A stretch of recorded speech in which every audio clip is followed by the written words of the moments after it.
Hai guys, bagaimana kabar kalian hari ini? Semoga semuanya dalam kondisi sehat dan baik-baik saja ya guys. Kali ini kita akan merangkum film thriller action berjudul The Internship yang dirilis pada tahun 2026. Film ini menceritakan kelompok remaja yang direkrut menjadi agen spesialis sejak masih kanak-kanak. Namun mereka memberontak setelah otoritas memerintahkan eksekusi karena dinilai sebagai program gagal dalam jaringan intelijen. Ingin tahu seperti apa keseruan aksi dan kisahnya? Mari kita segera ngobrol film.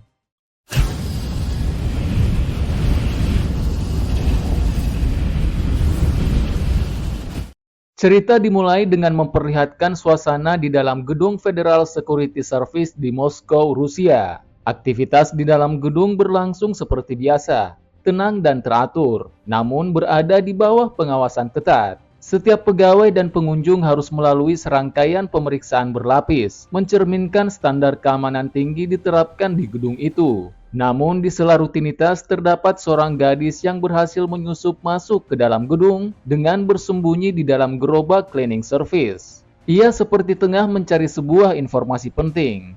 Di salah satu ruangan, ia terlihat membuka paksa sebuah pintu yang terkunci, membuka laci bertulis program internship, dan tanpa ragu mengambil dokumen yang tersimpan di sana.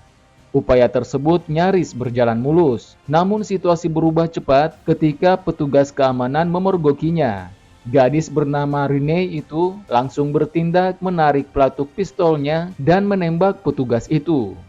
Seketika bunyi alarm terdengar di seluruh gedung, membuat para petugas lainnya bersiaga dan berupaya menangkapnya. Namun kemampuan Rene tidak biasa. Ia terlihat sudah terlatih dan mampu memberikan perlawanan. Dalam serangkaian aksi cepat dan terukur, ia berhasil menghindari kepungan petugas, menumbangkannya hingga akhirnya berhasil lolos dan kabur dari gedung dengan sistem keamanan tingkat tinggi itu.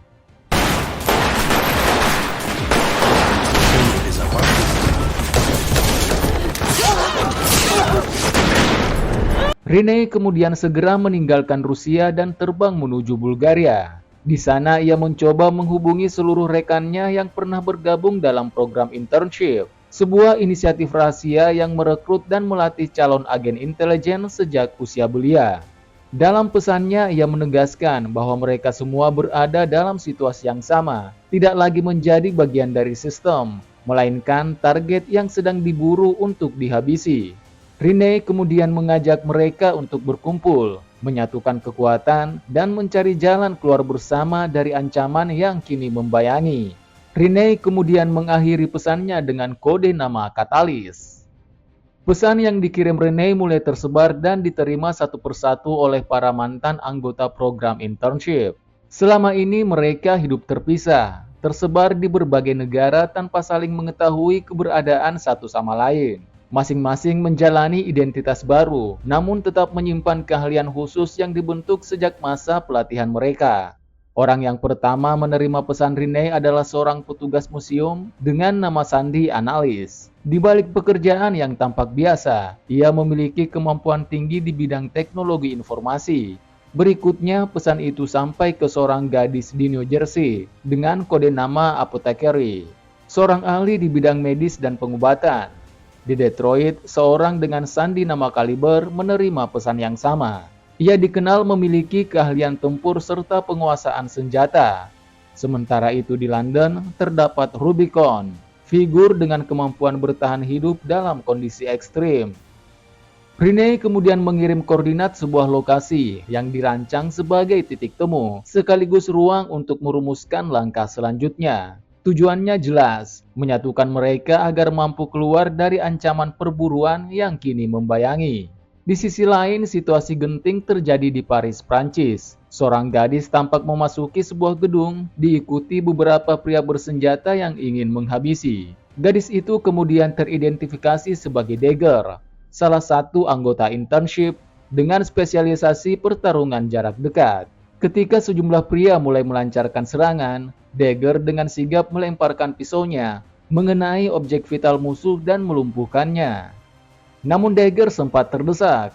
Untungnya situasi berubah ketika Rubicon muncul membantu. Ia berhasil menggagalkan serangan yang hampir melumpuhkan Dagger. Setelah memastikan tidak ada lagi ancaman, keduanya bergegas meninggalkan tempat tersebut.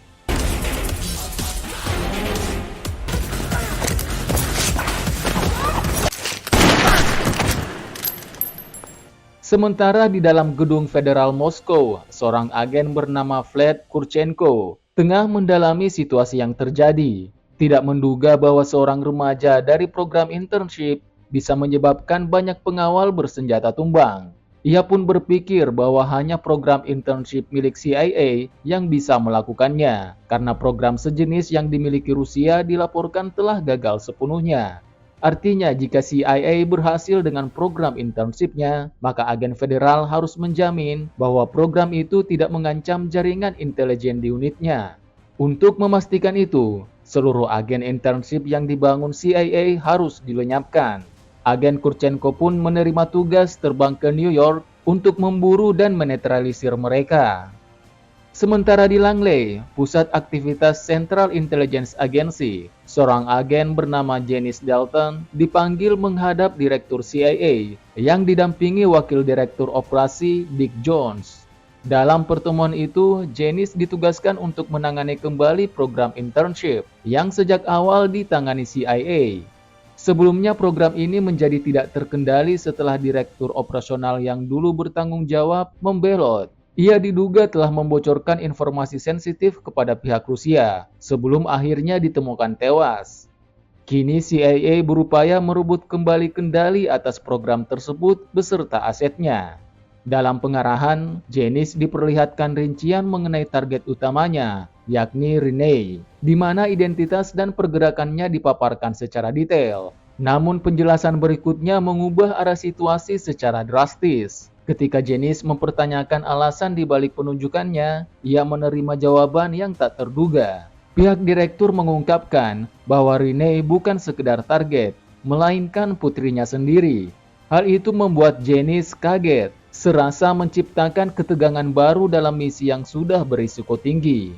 Bagi Janice, operasi ini tidak lagi sekedar tugas negara, tetapi juga konflik personal yang berpotensi menggoyahkan setiap keputusan yang akan diambilnya. Come on in. You know Dick Jones? What have you heard about the internship? The Russians found out about it and implemented their own version.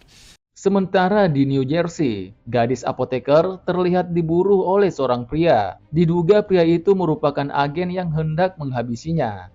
Namun saat mencapai jalan raya, pria itu tiba-tiba tertabrak mobil yang dikendarai Renee dan Rubicon.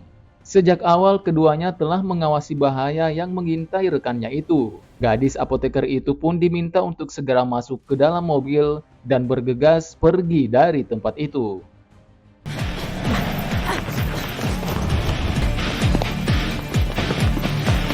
Come with me if you want to live. Seriously? Di Washington, Janice menemui mantan kekasih sekaligus rekannya di CIA bernama Nelson, yang beralih profesi menjadi pedagang burger setelah ia dipecat. Nelson dikeluarkan dari agensi karena berselisih dengan wakil direktur operasi Dick Jones. Janice lalu mengatakan alasannya berkunjung karena membutuhkan bantuan dari orang yang ia percaya. Dengan rinci, Janice mengatakan bahwa dirinya sempat hamil dan melahirkan seorang bayi perempuan, jauh sebelum dirinya menjalin hubungan dengan Nelson dan bergabung dengan CIA. Ia menyerahkan anaknya itu untuk diadopsi, namun entah bagaimana, putrinya tersebut menjadi rekrutan intelijen. Janice melanjutkan bahwa putrinya saat ini menjadi target buruan CIA dan agen Rusia. Janice berharap bahwa Nelson bisa membantu untuk menemukan sekaligus melindungi Renee sebelum CIA dan agen Rusia mendapatkannya. Nelson. Candace, I don't remember how much of an asshole Dick Jones is and know that I'd do it. I need someone I can trust. Di tempat lain di Brooklyn, Kurchenko tengah mendatangi sebuah gereja sekaligus pusat informasi mata-mata Rusia. Di tempat itu, ia menemui seorang pastor yang merupakan mantan agen dan memintanya membantu merekrut anak buah, memasok senjata, dan menyediakan kendaraan. Sang pastor lalu meminta Kurchenko berbicara lebih detail di sebuah kafe yang tidak jauh dari tempat itu dan menemui seseorang yang bernama Yuri. Kurchenko pun menurut dan mendatangi kafe tersebut. Sesampainya di sana bukannya disambut dengan baik, malah ia diminta untuk datang besok. Hal itu pun membuat Kurchenko jengkel dan marah. Akhirnya keributan terjadi. Kurchenko menghantam salah satu anak buah Yuri sebagai peringatan. Tidak ingin keributan berlanjut, Yuri langsung menuruti permintaan Kurchenko dengan menyediakannya suplai taktis yang diminta. Yuri was wondering if you could come back. Tak lama kemudian ponsel Kurchenko berdering. Ia dihubungi langsung oleh Direktur Federal Moskow, mengatakan bahwa ia menemukan koordinat lokasi di mana Rene dan seluruh rekrutan internship bersembunyi. Kurchenko pun diminta untuk langsung bergerak sebelum didahului agen CIA dan menetralkan seluruh target. You didn't try hard enough. You just need. Di sebuah lokasi persembunyian yang dirahasiakan, Rene akhirnya bertemu dengan para mantan rekrutan program internship yang berhasil merespon panggilannya. Untuk pertama kalinya, mereka berada dalam satu ruangan yang sama dengan latar belakang kehidupan yang saling terhubung. Suasana awal diwarnai dengan perkenalan singkat. Selama ini masing-masing hidup tanpa mengetahui identitas satu sama lain meski dibentuk oleh sistem pelatihan yang sama. Kini satu persatu mulai membuka diri mengungkap nama sandi, keahlian, dan sedikit potongan kehidupan yang mereka jalani setelah meninggalkan program. Percakapan kemudian mengalir lebih santai. Rene menyampaikan apresiasinya kepada mereka yang telah datang. Dalam obrolan itu, mereka juga menyinggung kembali masa lalu tentang pelatihan keras, metode yang menekan fisik dan mental, serta proses panjang yang membentuk mereka menjadi individu dengan kemampuan khusus. Malam berlangsung panjang, ketegangan yang semula terasa perlahan mencair, berganti dengan rasa kebersamaan yang mulai tumbuh.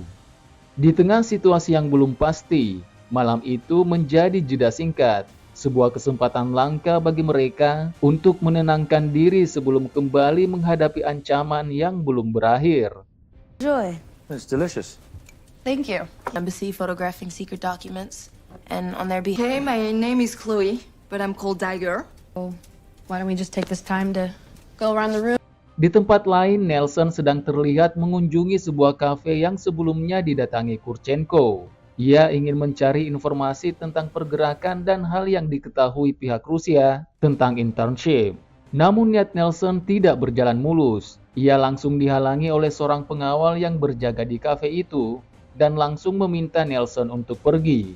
Namun ia tidak menerima ditegur dan langsung menghajar pengawal itu sebelum akhirnya pergi meninggalkan kafe. Hendak pulang menggunakan taksi, tiba-tiba Nelson didatangi seorang anggota geng dan mengancamnya. Namun dengan cepat, Nelson mampu melumpuhkan dan membuatnya babak belur. Berhasil kabur, aksi Nelson ternyata diketahui mantan atasannya, Dick Jones, yang ternyata sedang mengamati kafe itu. Jones langsung menginfokan hal ini kepada Direktur CIA, namun ia hanya diminta tenang dan mengamati setiap pergerakan yang ada. Hey, big man. See a menu? There is no blood here. I guarantee you he's gonna want to talk to me. Keesokan harinya, Rene tampak membangun parameter pertahanan, memasang kamera pengawas di titik-titik strategis, serta menandai jalur evakuasi sebagai langkah antisipatif jika sewaktu-waktu terjadi penyusupan. Setelah memastikan semua sistem berjalan, Rene kembali ke dalam kabin. Di sana, para anggota internship tampak mulai beraktivitas, menyesuaikan diri dengan situasi. Rene kemudian menunjukkan nama-nama para anggota internship yang diperolehnya sewaktu menyusup masuk ke dalam kantor Federal Security Service di Moskow, di mana dari seluruh nama yang ada, hanya mereka yang berhasil berkumpul, sementara sisanya keberadaannya tidak diketahui. Apakah mereka bersembunyi, tertangkap, atau bahkan sudah dieliminasi? Saat meneliti daftar tersebut, perhatian Kaliber tertuju pada satu nama yang mencurigakan, Trafalgar 9. Ia mempertanyakan apakah itu sekedar identitas atau sebuah kode tersembunyi. Rene kemudian menjawab bahwa itu akan menjadi tugas mereka untuk mencari tahu.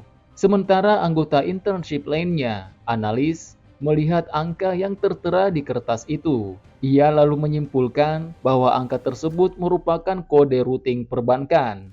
Segera mereka pun mengecek dan melacak angka itu, yang ternyata mengarah kepada sebuah institusi keuangan di New York. Temuan ini kemudian membuka kemungkinan baru bahwa jaringan internship tidak hanya terkait operasi intelijen, tetapi juga terhubung dengan aliran dana yang tersimpan rapi di balik sistem perbankan internasional. 1,277,188. Tak lama berselang, ancaman yang dikhawatirkan menjadi nyata. Kurchenko bersama sejumlah pasukannya berhasil menyusup ke area persembunyian para anggota internship. Pergerakan mereka yang senyap nyaris tak terdeteksi, hingga akhirnya sistem keamanan yang dipasang Rene bereaksi. Alarm pertahanan berbunyi nyaring, menjadi penanda bahwa parameter telah ditembus. Tanpa menunggu lama, Rene dan anggota lainnya langsung bersiaga. Mereka memahami bahwa konfrontasi bisa terjadi kapan saja, terutama jika jalur pelarian mereka bersinggungan langsung dengan anak buah Kurchenko. Di waktu yang sama, Nelson terlihat sedang mengarah ke lokasi Rene. Dia berhasil melacak keberadaan para anggota internship itu dengan memanfaatkan anak buah Kurchenko ketika mendatangi kafe mereka sebelumnya, di mana Nelson berhasil memasang pelacak di kerah jaket salah seorang anak buahnya. I had a knife in my throat and you're trying to kill me. Remember? I not take personal. Me neither. Situasi di lapangan berkembang cepat. Kurchenko mengambil langkah taktis dengan membagi pasukannya menjadi dua kelompok, bertujuan mempersempit ruang gerak dan memutus jalur pelarian para anggota internship.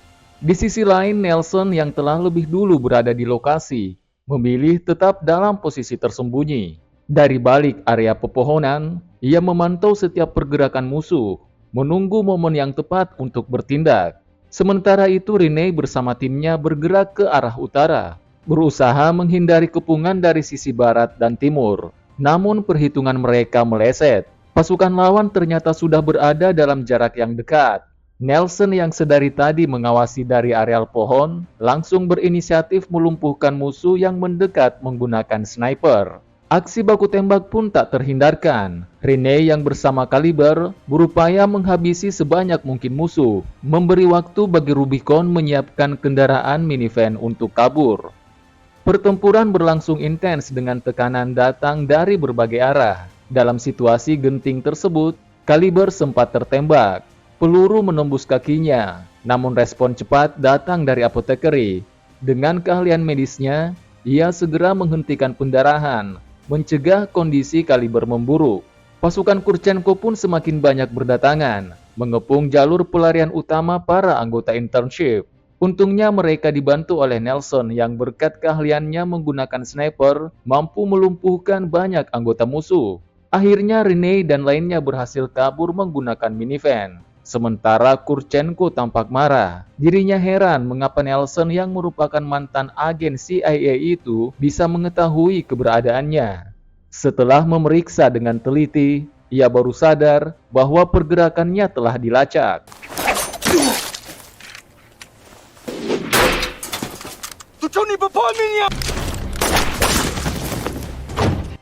Sementara itu, para anggota CIA yang dipimpin Dick Jones tiba di lokasi. Namun mereka tidak berhasil menemukan para anggota internship, melainkan hanya sisa pertempuran dan mayat para anggota Rusia yang tampak berserakan. Jones segera melaporkan hal tersebut ke Direktur CIA, mengatakan bahwa seluruh tempat ini kacau dan entah bagaimana orang-orang Rusia bisa menemukan lokasi persembunyian anggota internship sebelum mereka.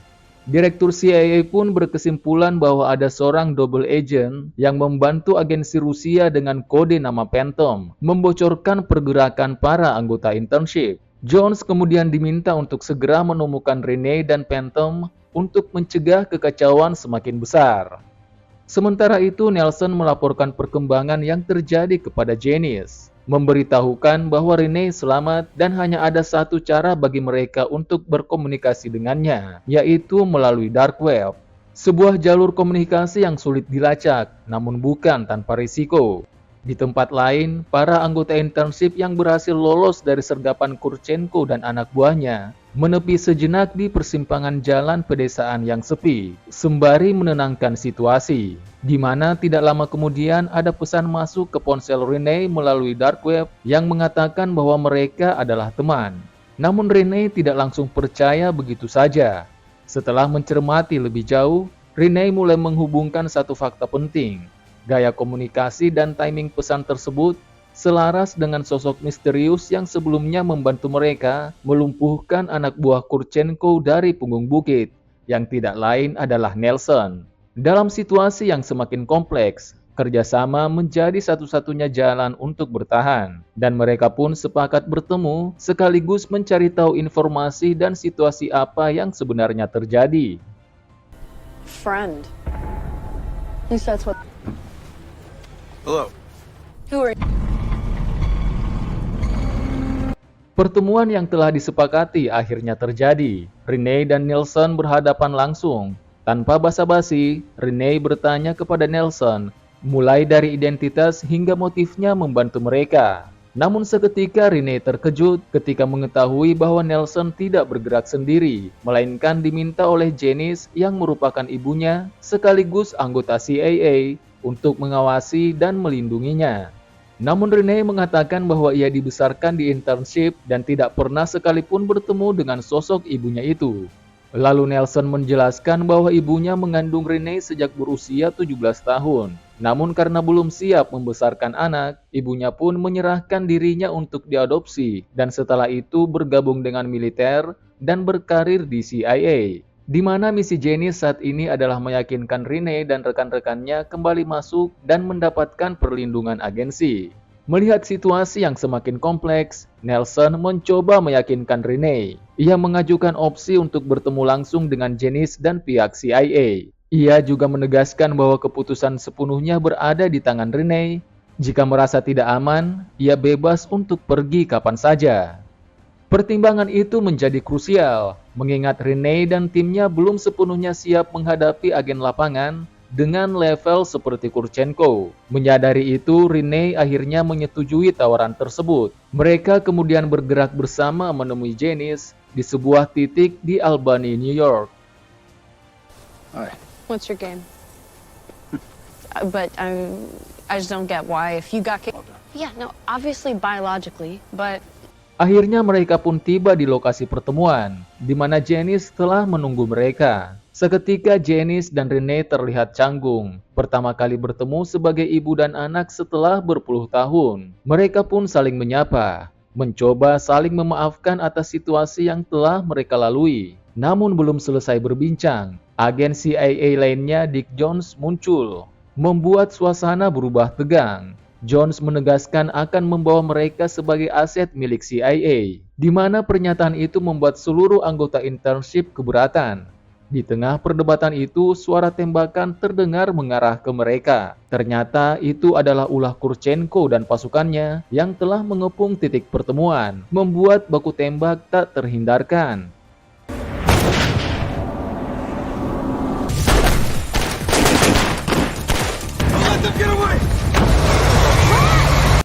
Para anggota internship berupaya kabur dari situasi yang kacau. Dick Jones selalu mengejar namun tidak berhasil. Sementara Nelson berhasil menemukan Kurchenko yang membidik dari ketinggian.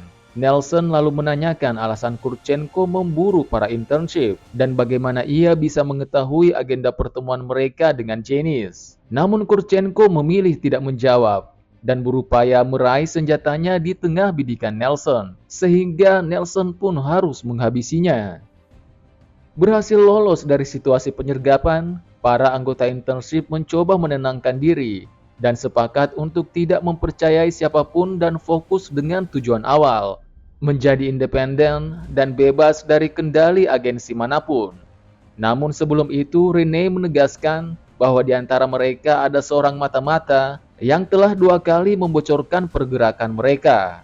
Para anggota internship menyadari itu.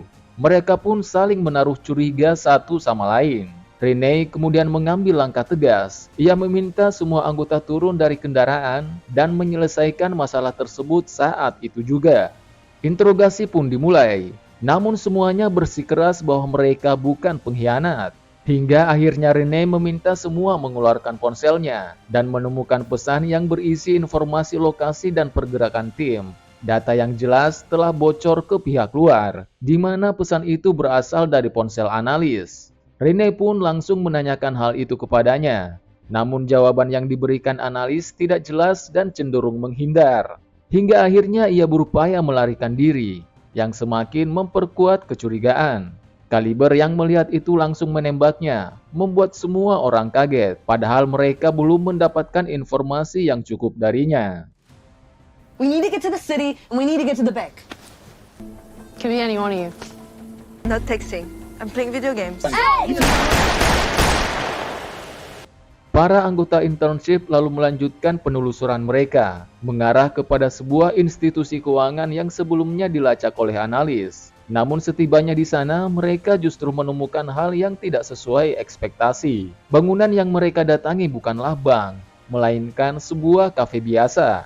Kebingungan mulai muncul. Rene mencoba menggali informasi dari pramusaji yang bertugas, menanyakan riwayat bangunan tersebut. Namun jawaban yang didapat tidak banyak membantu. Hingga akhirnya seorang wanita parubaya mendekat dan memberikan penjelasan yang lebih relevan. Ia mengatakan bahwa tempat itu memang pernah menjadi bank, tetapi sudah lama beralih fungsi menjadi kafe.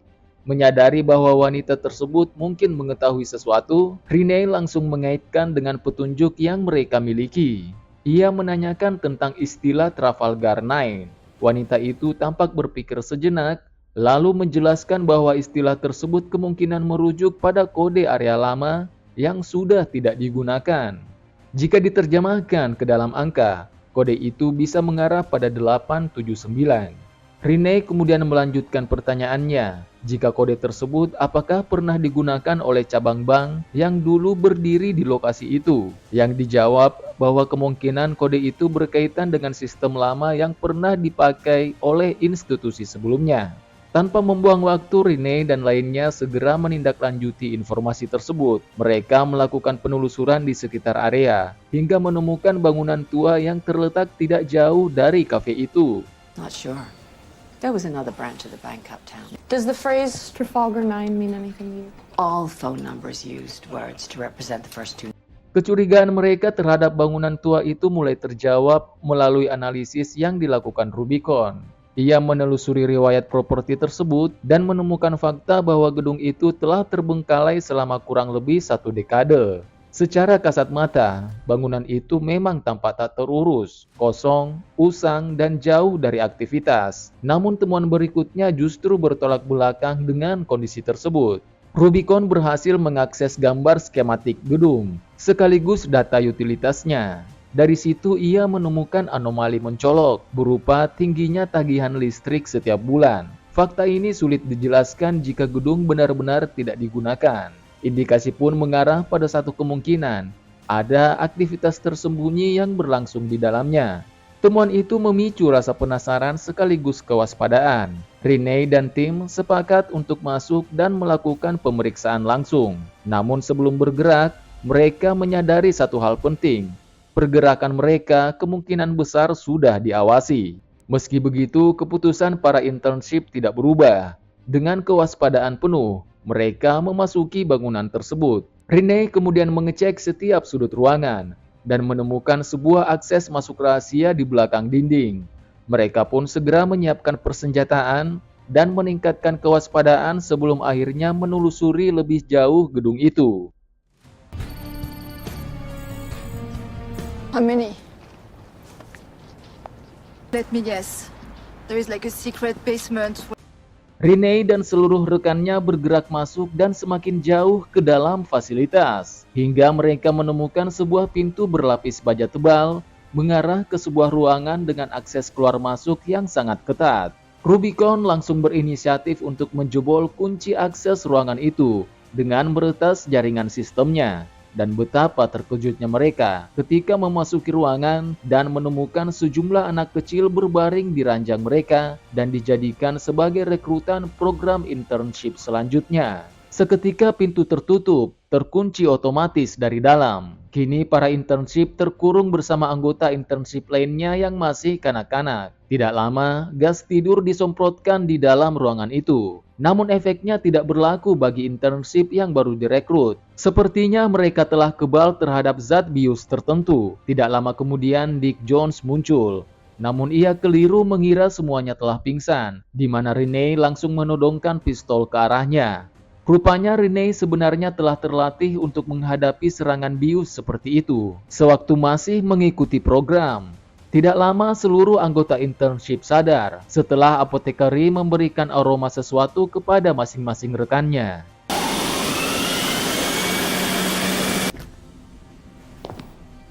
Well, Dick Jones kemudian terkepung, dipaksa memberitahu alasan mengapa program internship dilanjutkan. Ternyata program ini dilaksanakan tanpa sepengetahuan CIA, di mana Dick Jones mengembangkan metode internship baru terhadap rekrutan mereka, yang dinilai bakal lebih unggul dibanding program sebelumnya. Sesaat kemudian anak buah Dick Jones datang, membuat ketegangan semakin meningkat. Dua kelompok saling menodongkan senjata, hingga akhirnya Janice dan Nelson datang melepaskan tembakan, membuat kedua kelompok saling melancarkan serangan. Dick Jones terlihat kewalahan, anak buah dan pasukannya tersudut. Mereka ternyata bukan tandingan para internship. Akhirnya Jones berupaya kabur, namun Nelson yang melihat itu segera mengejarnya, hingga berhasil menyusul dan meminta Jones menyerah. Sesaat Nelson percaya, namun tiba-tiba Jones bergerak mengambil senjata lain di sakunya. Dengan cepat, Nelson mengantisipasi, hingga akhirnya perkelahian keduanya tak terhindarkan.